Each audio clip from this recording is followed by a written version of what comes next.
Hello, hello, hello. It has been a minute since we've last spoken. So, it's wild right now, the internet on fire. I think it's hilarious. And before you ask me, well, what internet on fire? In general, all of it, the discourse. We don't even have to get into it. I think it's hilarious because while all that's going on, video essayists are doing our own thing and just watching it all burn. So I'm rewatching Naruto, and it was a huge staple in my childhood, and it's been years since I first watched it. I recently finished episode 41, 42, 41, I think. I'll just check Crunchyroll later and then edit it if I have to. And I'm realizing something I think a lot of Naruto and My Hero fans overlook. At least from what I've seen. No one's brought it up or made comparisons, so I'm going to. Really quick before we get to that though, if you guys are going to tell me, watch Boruto, I can't. I tried, and I felt cheated. I felt lied to. It wasn't that good. I know some people really like it. That's your jam.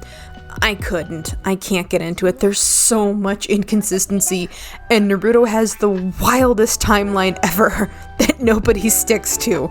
So, that's a really big thing. If the original had a timeline that made zero sense and I still watched it, and your reboot of their lives after just is so boring I can't get into it, my guy, you messed up. If you like it, you like it. If you don't, you don't. Please don't tell me to watch something I don't want to watch. It hurts my soul. Anyway, Hirokoshi is a huge fan of Naruto, and also watched it in his youth, because Hirokoshi's in his 30s, he's a millennial. Therefore, he gets a lot of inspiration from it for My Hero. And so obviously one can draw comparisons between their main protagonists. Sasunaru and BakuDeku are extremely popular in their respective fandoms and share similar tropes, so of course they're often rolled into each other when discussing the, quote, rivals to lovers trope. However, while Sasunaru and BakuDeku do have similarities, there's a certain pairing I think also parallels BakuDeku pretty closely, that ship being Sakura and Ino. SakuIno, aka the biggest fucking case of comfort I've ever seen. Literally, as a lesbian who was experiencing having a crush on guys in school just because I thought I was supposed to, I had to pause the episode halfway through and contemplate what I was witnessing. Ino and Sakura's relationship is introduced immediately as a fight for Sasuke's attention. It's the typical two girls fighting over a boy trope you usually see in media. However, exhausting it may be. But later on, it's revealed that they were actually close childhood friends and that the closeness they had diminished as they realized they both had a crush on Sasuke, seeing each other as love rivals. Sakura admires Ino, calls her great and cute, and for God's sake is literally blushing while looking wistfully at her the entire flashback in a flower field, dude. I don't know how much more coating we need, but if we put another coat on, I'm pretty sure it's gonna be caked. But again, maybe it's because I'm old. But she also compares herself to Ino. She's prettier than Sakura, more talented than Sakura. Sakura wanted to be like her. Ino was a goal to strive towards, but while Ino in the present constantly mocks Sakura for the size of her forehead is literally fine. She's just got a widow's peak, which I realize widow's peaks being a weird dominant trait, which I thought was wild to hear, because there is a dip in the line that is supposed to be your hairline for most other people. Most people see it as, oh, it's a bigger forehead. It's not. The hair just dips down more. So sometimes people with widow's peak think they have really big foreheads. I have a widow's peak. Sometimes I think I have a big forehead, and then I push everything back as far as it'll go, and then, no, it's just a regular forehead, fam.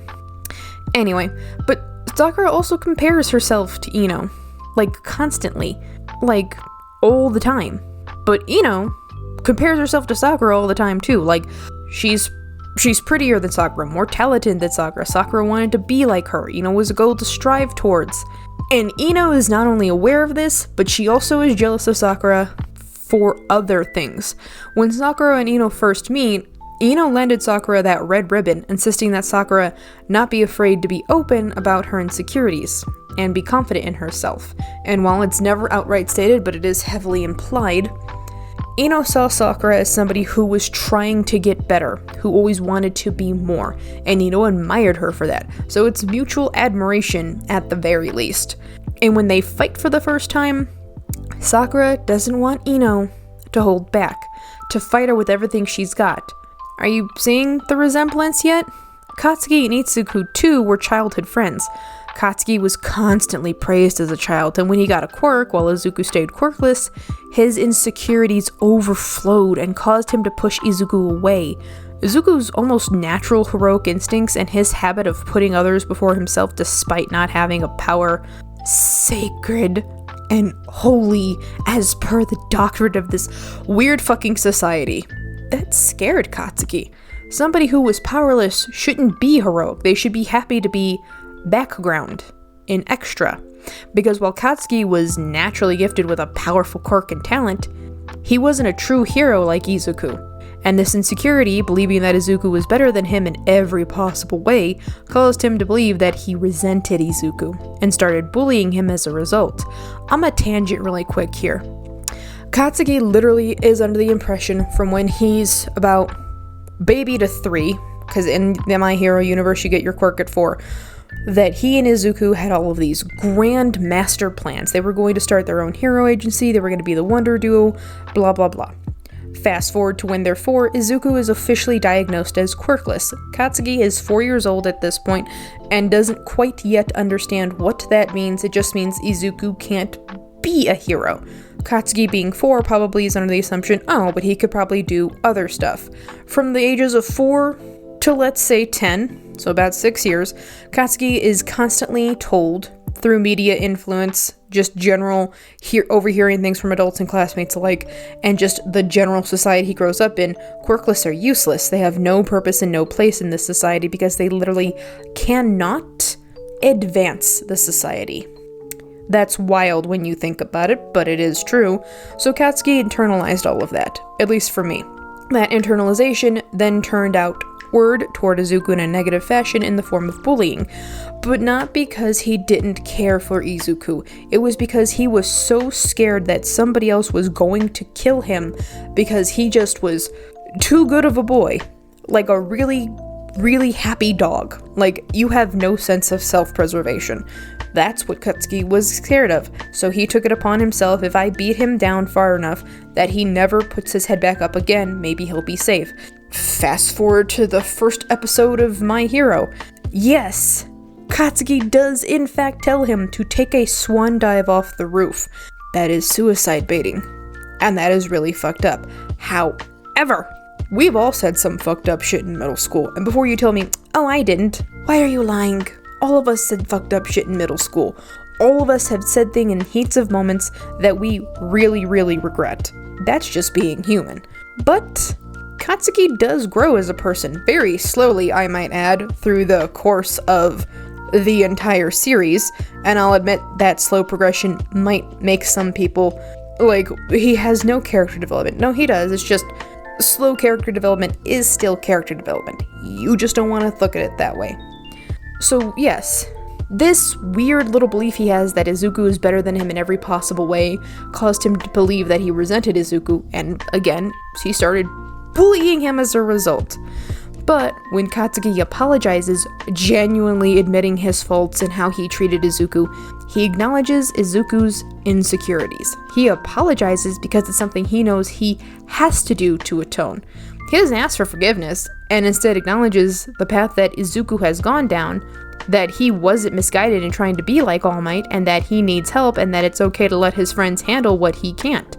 Yes, there's a lot in the apology episode, other than great fighting, and Denki telling Izuku straight to his face, you kinda smell like a baka. Because homeboy was just out there in the rain constantly. I didn't realize how much it rained in Japan until I lived there. Never again. I might as well move to Seattle to experience the same amount of rainfall. It's wild. Anyway, Katsuki metaphorically, because we haven't gotten to the river scene handhold payoff yet, lends Izuku his hand, just as Ino lends Sakura her ribbon. In a way, Sakura's ribbon is a parallel to the All Might card Bakugo carried into battle fighting Shigaraki. The same All Might card Izuku has a matching pair of. The ribbon and the cards, both objects from their childhood, that tie their relationship together. Sakura eventually gives the ribbon back to Ino, declaring that she's not going to chase after Ino anymore. I won't be your punching bag anymore, Ka-chan. See what I mean? Sakura and Izuku are similar in that they both admire their rivals and want to be like them. Izuku having admitted during DVK2 that he subconsciously acts like Katsuki when his desire to win is stronger than his desire to save, which I think is hilarious, and I think that is also one of the main reasons why Katsuki knows that he has a quote heroic power, but he knows he's not heroic. He has a strong flashy quirk. In theory, my guy, other than becoming a demolition man, being a hero is like the next best thing for somebody who can literally set off explosions. But Katsuki wants to win, not save. Izuku's always wanted to help people, not win. He was more than willing to take the L constantly. And I think that's where Katsuki and Izuku sometimes butt heads, is because, what do you mean you don't want to win? You can have fun and still not win games, amazingly enough. Okay, I'm gonna leave this here because I'm tired and I'm using too much brain power than I usually do. I hope to God this is at least cohesive enough for some people to get what I'm talking about, because it's 4 a.m. and I might be the gayest and the most sleep deprived person in the world right now, but SakuIno BakuDeku Parallels is real. It's real, guys, I swear. Is there anything else that I need to talk about? No. Okay, bye.